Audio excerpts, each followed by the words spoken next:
नमस्कार, सुप्रभात, good morning. मी प्राजक्ता तांडेल. तुम्ही पाहताय न्यूज 18 लोकमत. बातमीपत्रात आपलं स्वागत आहे. बातमीपत्रामध्ये आता पाहणार आहोत 25 मिनिटात 50 बातम्या अतिशय वेगवान स्वरूपात. सुरुवात करूया.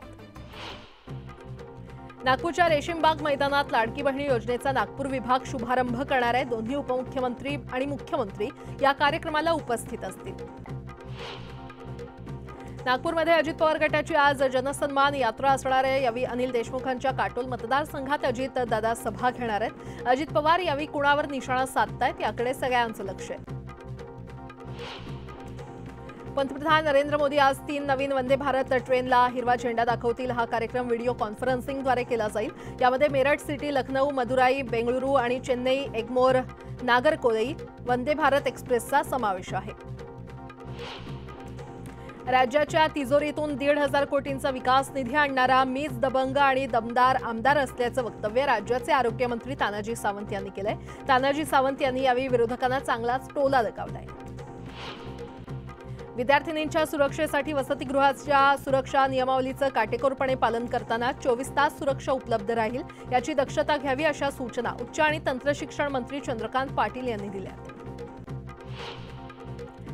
जळगावमध्ये विविध समाजामध्ये प्रस्थापित असलेलं शांततेचं वातावरण टिकावं आणि जातीय सलोखा अबाधित राहावा यासाठी बैठकीचं आयोजन करण्यात आलं. यावेळी गुलाबराव पाटील आणि गिरीश महाजन उपस्थित होते. प्रशासनातर्फे गणेशोत्सव काळातील नियमावली जाहीर करण्यात आली आणि गणेशोत्सव शांततेत पार पडावा अशा सूचना देण्यात आल्या. नवी मुंबई आणि परिसरातील नागरिकांना पाणी पुरवठा करणारे मोरबे धरण भरलेलं आहे. यामुळे नवी मुंबईकरांवर पाणी संकट टळलं असलं तरी नवी मुंबईतील नेते मात्र नाराज झालेत. महानगरपालिकेच्या अधिकाऱ्यांनी धरणावर जाऊन जलपूजन केलं आणि यावेळी भाजपचे आमदार गणेश नाईक आणि इतर पदाधिकारी हजर होते. मात्र यावर काँग्रेसच्या नेत्यांनी आक्षेप घेतलाय. जलपूजनाला न बोलावल्यानं त्यांनी नाराजी व्यक्त केली आहे. मालवणच्या राजकोट किल्ल्यावरील पुतळा दुर्घटनेप्रकरणी आरोपी चेतन पाटीलला अटक करण्यात आली आहे. त्याला आज मालवण कोर्टामध्ये हजर केलं जाणार आहे. दरम्यान चेतन पाटीलच्या पोलीस कोठडीची मागणी केली जाणार असल्याचं सांगितलं जात आहे. मालवणमधल्या राजकोट किल्ल्यावर छत्रपती शिवाजी महाराजांचा नवा पुतळा उभारण्यात येणार आहे. यासाठी राज्य शासनानं सार्वजनिक बांधकाम विभागाचे अप्पर मुख्य सचिव मनीषा पाटणकर म्हैसकर यांच्या अध्यक्षतेखाली समिती नेमली आहे.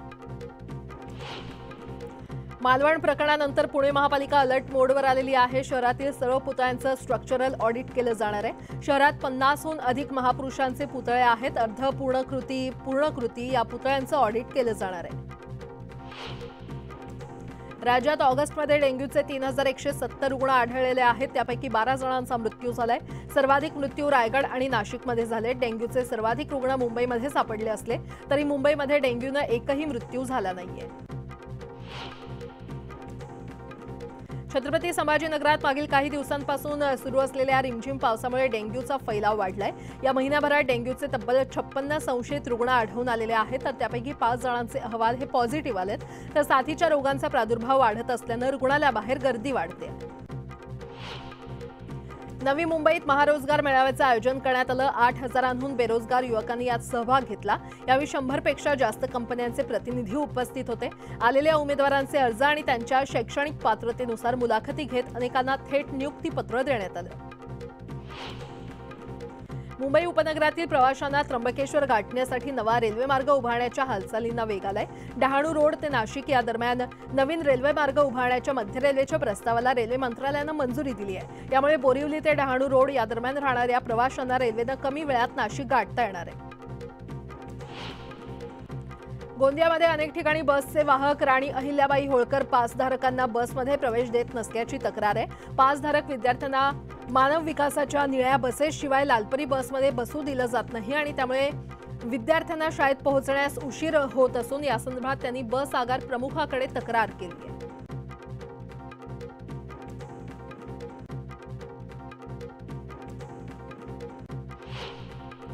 बीड शहरात कचरा उचलण्याचं कंत्राट संपल्यानं ठिकठिकाणी कचऱ्याचे ढीग साचलेले आहेत. 1 महिन्यापासून कचरा न उचलल्यानं नागरिकांच्या आरोग्याचा प्रश्न निर्माण झालाय. नगरपालिका प्रशासनानं यासंदर्भात बजेट नाही असं सांगून वेळ मारून नेली. मात्र ऐन पावसाळ्यात असा गल्लोगल्ली कचरा साचल्यानं नागरिकांमधून संताप व्यक्त होतोय.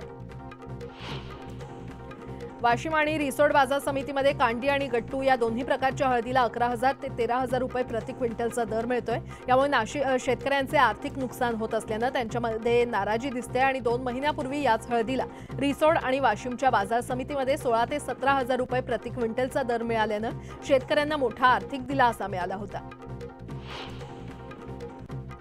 बदलापुरातील घटनेनंतर विद्यार्थ्यांच्या सुरक्षेचा प्रश्न ऐरणीवर आलाय। लोणावळ्यातील सर्व शाळा व्यवस्थापन प्रमुखांची बैठक घेत पालकांनी विद्यार्थी वाहतूक करणाऱ्या वाहन चालकांच्या चारित्र्याची पडताळणी करा असं आवाहन पोलिसांना केलंय।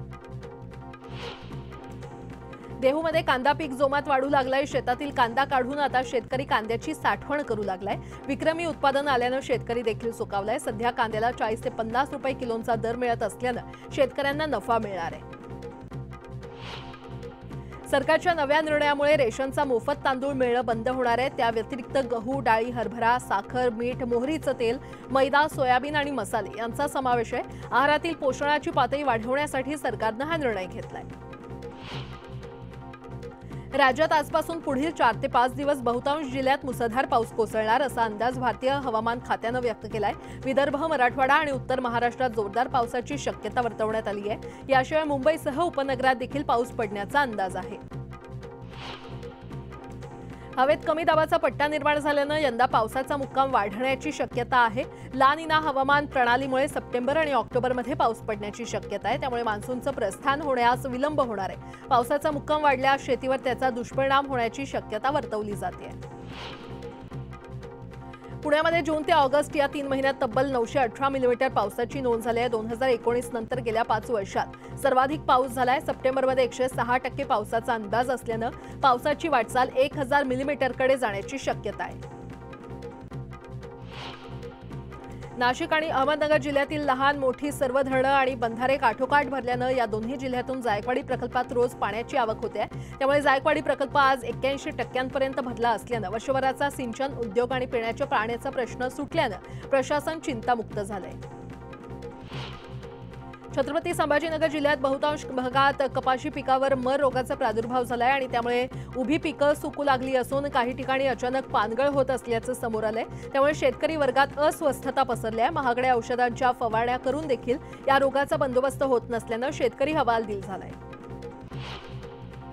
गुजरातवर तिसरं संकट असना चक्रीवादळाच्या रूपानं घोंगावतंय। तब्बल 48 वर्षांनी ऑगस्टमध्ये अरबी समुद्रात चक्रीवादळ येणार असून ते 12 तासात गुजरातच्या तटावर पोहोचू शकतं। त्यामुळे कच्छ आणि सौराष्ट्रात जोरदार पावसाची शक्यता असून यंत्रणा अलर्ट ठेवण्यात आलेल्या आहेत।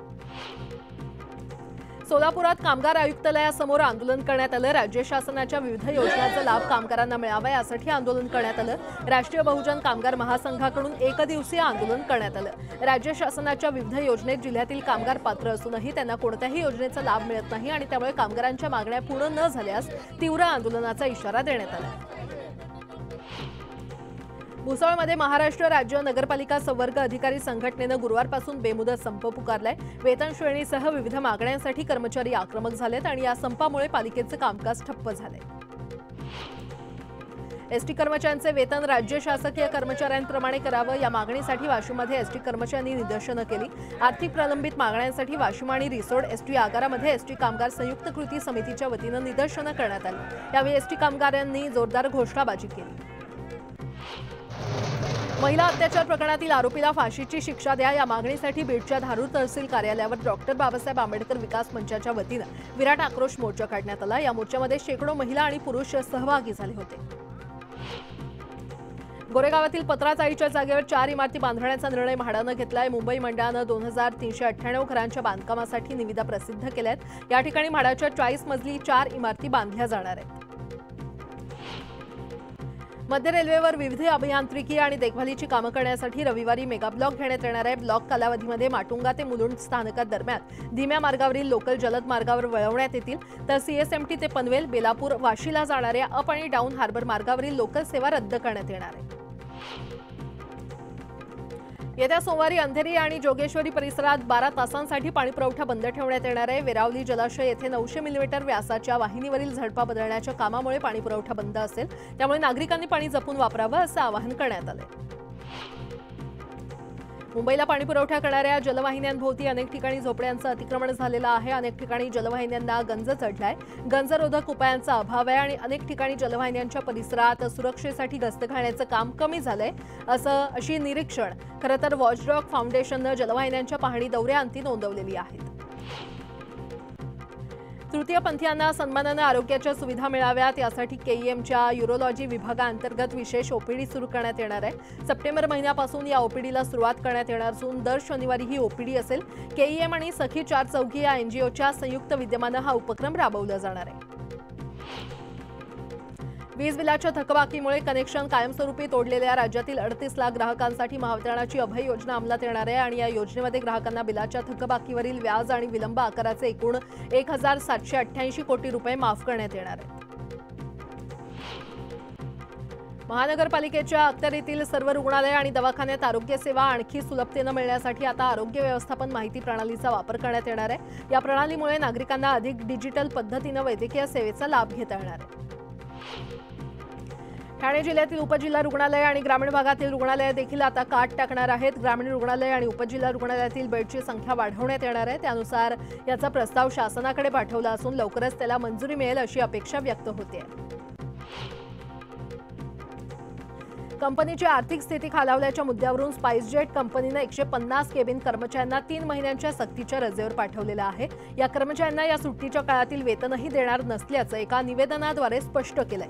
तसंच कंपनीने आपल्या विमानांच्या फेऱ्यांची संख्या देखील कमी केली असून सध्या केवळ 22 विमानच कार्यरत आहेत। 11वी प्रवेशासाठी 5वी फेरी राबवण्यात येणार आहे आणि ही यादी 10 सप्टेंबरला ऑनलाईन पद्धतीनं जाहीर केली जाईल। या यादी अंतर्गत विद्यार्थ्यांना 14 सप्टेंबरपर्यंत प्रवेश निश्चित करता येणार आहे।